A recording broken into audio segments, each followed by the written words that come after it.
Welcome to the Straight Red Card, and today Brett and I are going to take on the two friendlies that just occurred and roll through the lineup, talk about the pluses and minuses, and even get into some more creative commentary that we heard during and after the game. But let's go ahead, Brett, and start with the team. I really don't think there's much to say about Howard, so we usually just skip over Howard. Howard did what Howard does. Exactly. There's nothing really to talk about. He came up massive on a couple of opportunities and kept us in a lot of the game. Exactly. Yeah, and then let's go through the back four. I think both of us were a little surprised that Dolo. It's not to say that the Ecuadorian left midfielder was not a fast son of a gun, because he was. Oh, Montero. I think it was Montero, and I think he's faster. Yeah, and I think it really showed. You have to. People are going to say, well, maybe Cherundolo slowing down a little, or was that guy just fast as hell? I guess that's a question you have to ask. Well, maybe his age is showing a bit, but even for somebody his age, he is still relatively quick himself. I personally just think Montero and everybody on the Ecuadorian team was unbelievably quick. Yeah. Their entire team was fast. Yeah. And I thought, some of the passing between he and Williams was pretty good. But I think sometimes they screwed around with it a little too much. I agree with you on that completely. There were a couple times where Cherundolo tried to do a little spin move and he got stuck or lost possession of the ball, and it just keep it simple, stupid in my opinion. But yeah, it was the first game I've seen for some time where I thought Dolo was just in over his head, and I was kind of surprised because he's always been one of our more reliable guys. Mm-hmm. On the other hand, Chandler at left back, where he's supposedly being played out of position, I thought covered his zone wonderfully.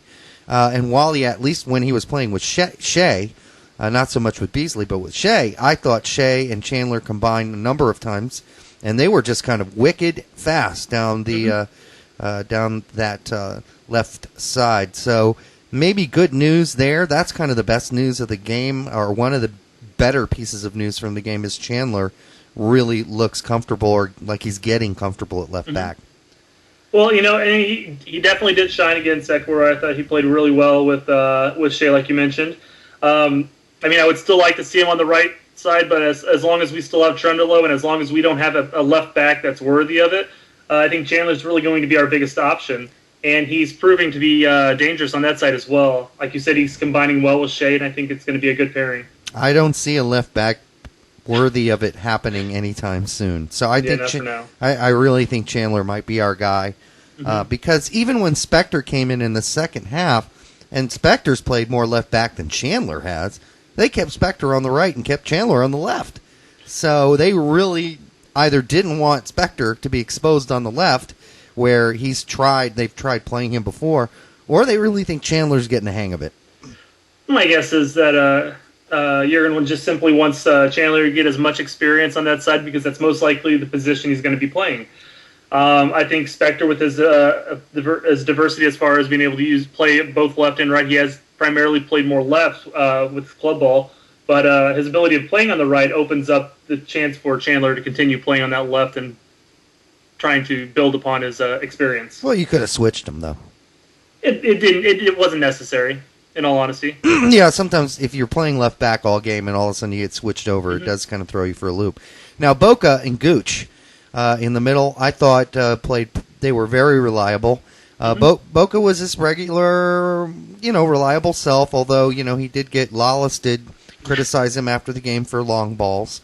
And Gooch, though, this was the best we've seen Gooch in a really, really long time.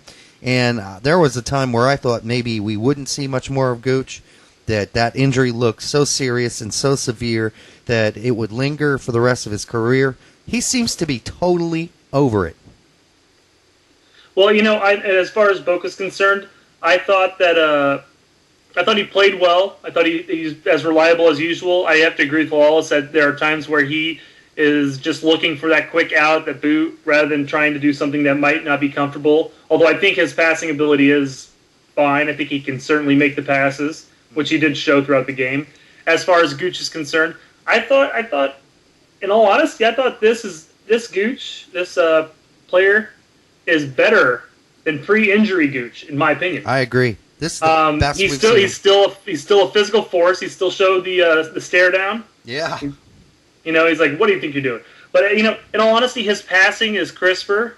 And I have to admit, maybe an option for a target striker. Who knows? Well, this is the fastest I've seen Gooch, certainly Lord. for some time. So that was a little surprising.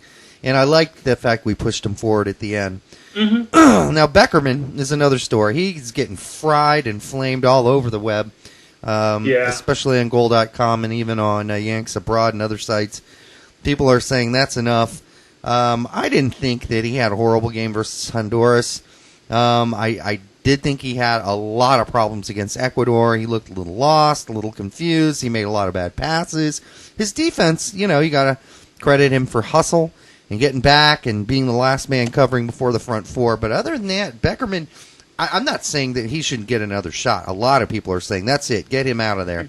I think, you know, you keep Beckerman in there. Maybe he doesn't start, but you keep him in the lineup as an option. But I didn't think, I don't think it's time to call it quits on Beckerman quite yet, although I do think his woolly mammoth head does slow him down. I mean, there's too much hair on his head. There were a couple times where he got back pretty quickly, but overall, he's not the fastest player out there, and he doesn't really have to be in the position he's playing. I think as far as defensively is concerned, he does a decent job as far as playing the typical quote-unquote destroyer without actually being a destroyer. Mm-hmm. He has an ability to pass the ball out, which is nice to see. However, he's kind of hot and cold with me, really, because he'll show some quality and then he'll show some real questionable blunders. Yeah. A lot of it comes down to some simple passes, you know. Yeah. He might, you know, overthink something at some point. But overall, I thought he played an average game. He's not a starter, in my opinion. I think we have a lot of talented center midfielder options that we can play instead of him, and I would like to start seeing Klinsmann play over them. Like who in that particular drop back spot? Well, in that situation, I wouldn't object to pushing Adu back. Mm-hmm. And strictly, I thought Adu is another hot and cold player for me.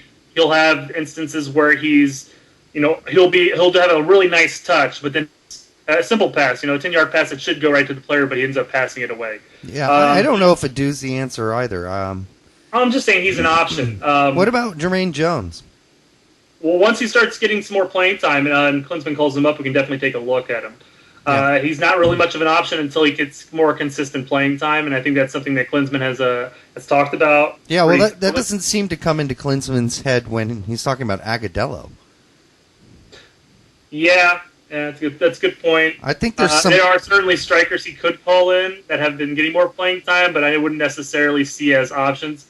He also talked about a lot of players as being stars. Like the future stars, not necessarily stars right now, but players of the future. Mm-hmm. And he mentioned Tim Ream in this example. Yeah. He's unpolished. He has a lot to learn, but this is the time where he needs to learn it. These meaningless friendlies. I don't know if I necessarily agree with him. Personally, I would not invite Orozco or Ream back, and I would start looking at other options that could help us now. And because while qualifying isn't for several months from now. It's still coming up fast, and we need to figure out other options. Oh, you're talking about John and Gonzalez, basically. I would like to see Gonzalez. John is somebody I'd like to see get called up, not necessarily play, but I'd like to see what he can do. And a friendly, why not give him a shot? I mean, we've given other players a shot that are not showing any promise, Yeah. So why not give him a shot? Well, Shea is, to me, one of the guys he said is a future, really awesome player, and that makes more sense to me, and I'm sure maybe Ream will turn it around. At least Ream's playing, and my point was that playing Agudelo and then telling Jermaine Jones he better get some playing time, in the Bundesliga when Agudelo can't get playing time in the MLS. I think to me that's a little bit. I would have started Bunbury or anybody else really. I mean, I wish Donovan was available because it would have been really cool, and I think. Even the guys calling the game was J.P. Della Camera brought up. Wouldn't it be really interesting to see how Donovan and Dempsey played up top together? And people have been talking about that for years. And, of course, at one point or another, I said, no, you can't do that because we just don't have the left midfielder and right midfielders to do that. Well, we do now. I We have options now. Yeah, I think Brek Shea has proven he is going to be a star. I thought, Danny Williams, and I guess we're actually covering them now right here, but I thought Danny Williams was pretty good. Again, too much dribbling sometimes, but and he waited too long to make some passes. But come on, give the guy some credit. It's his first game. Let him get used to the team. Yep. He's obviously a skilled player. Well, I had this conversation actually earlier today with somebody about in years past with Bradley, say like Confederations and beyond, why we didn't start playing Dempsey up top ever since, especially with Davies being injured and everything like that. And I told him the reason is because we simply didn't have any options to cover at left midfielder. I mean, you had Failhaber, who wasn't really an option as a starter, yep. Rogers and various other players who weren't either healthy or were not left midfielders or performed poorly on the left side. But now I agree with you. I think we have other options. We do have Brek Shea. We do have Danny Williams. Although Danny Williams is more of a defensive mid, and I would like to actually see him play that actual position maybe once to see what he's like. But he has been proving he has the ability to play out wide. Right. And, I mean, like Shea is definitely showing promise, and I have to agree with Klinsmann that he is actually a future star in the making. Did you hear the rumors about Shea, though? There's been a lot of them. Which one's this? All the interest he's gathering from EPL teams, major EPL teams. Yeah. How much water do you put in that? I don't know. I just don't put a lot of water in, not in the major ones. There's talk of Man U throwing in preparing a $10 million bid. Not happening. Come January. No. It'll be the usual. I don't think it's going to happen. I'm just saying. It's going to be the usual suitors, Brett, of American players in the EPL. It's going to have to be a big bid, though, because he just re-signed. I suspect that he'll probably play in MLS another couple of years and then maybe start getting more bids. But right now, it's just going to be too hefty of a bid unless you get a really big team that wants to take a chance on him. Also depends on how heavy Klinsmann picks up the phone and gives a call to Don Garber and says, listen, I know Fulham are only offering $8 million, but really, this is what Brek Shea needs to move to the next level. Please make an exception here.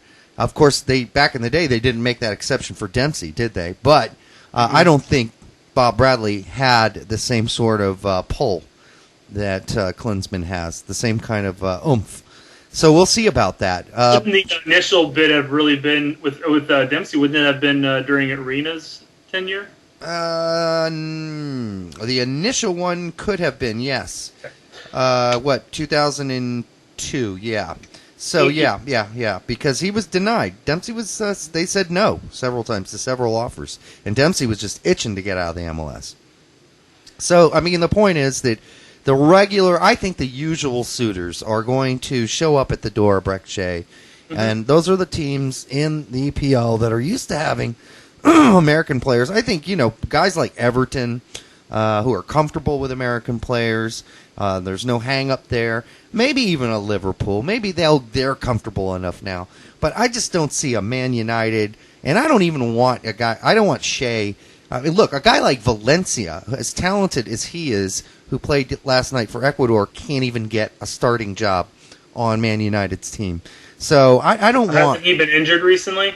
It doesn't matter. He hasn't been injured for some time, and he cannot get a start on that team. Well, he's had a few, but listen, it's been here and there for him. He's had to battle for a spot on that team. You can guarantee Brek Shea would be battling his ass off, and he probably wouldn't play much at all. I don't for one second believe that if Man U did pick him up, that he would actually be playing for Man United the first season anyways. He'd probably be immediately loaned out regardless.